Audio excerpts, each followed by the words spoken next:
ഒരു നാഴികക്കല്ലാവുന്ന മുഹൂർത്തത്തിന് നാം സാക്ഷിയാകുകയാണ്. പ്രവാസം എന്ന് പറയുന്നത് മലയാളിയോടും ചരിത്രം അല്ല, മനുഷ്യന്റെ യുഗത്തോളം ചരിത്രമാണ്. KMCCയുടെ പേരിൽ തന്നെയുണ്ട് കേരള മുസ്ലിം കൾച്ചറൽ സെന്റർ എന്ന്. സാംസ്കാരിക പ്രവർത്തനം എന്നുള്ളത് KMCCയുടെ അജണ്ടയുടെ ഭാഗമാണ്. വർഷങ്ങൾക്ക് മുമ്പ് കണ്ട ഒരു സ്വപ്നം സാർത്ഥകമാകുന്ന ഒരു സദസ്സാണിത്. അള്ളാഹുവിനെ സ്തുതിക്കുകയാണ്. അൽഹംദുലില്ലാഹ്.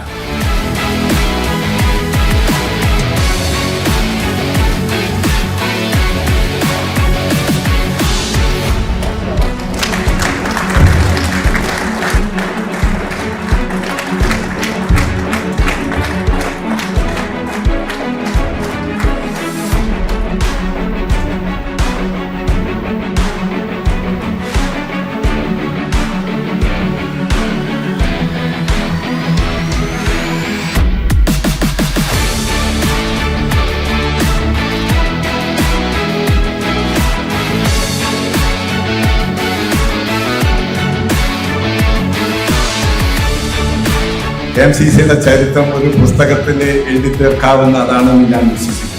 ഒരുപാട് ആളുകൾ നമ്മൾ പൂർവികർ കൊണ്ട് വെയിലിന്റെ കടുപ്പത്തിന്റെ ചൂടിന്റെ തണലാണ് നമ്മൾ ഇന്ന് പറ്റുന്നതെന്ന് വേണം നമുക്ക് പറയാൻ കഴിയും. നിരന്തരമായ പ്രവർത്തനങ്ങൾ കൊണ്ട് ഇതാ നമുക്കൊരു ചരിത്രം കിട്ടിയിരിക്കുകയാണ്. അബുദാബി KMCCയുടെ നിശ്ചയദാർഢ്യമാണ് ഇത്തരത്തിലുള്ള ഒരു പുസ്തകം നമുക്ക് മുമ്പിലേക്ക് ചരിത്ര രേഖയായി വരുന്നതിന് നിദാനമായത്. ചന്ദ്ര റീഡേഴ്സ് ഫോറം എന്താണ്, KMCC എന്താണ്, ലോകത്തെ പരിചയപ്പെടുത്തുന്ന ഒരു പുസ്തകത്തിന്റെ റിലീസിംഗ് സെറിമണി നടന്നിരിക്കും. KMCCക്ക് ഒരു ചരിത്രം എഴുതണം, പുസ്തകം എഴുതണം എന്ന് പലപ്പോഴായിട്ട് തീരുമാനിച്ചിട്ടുണ്ട്.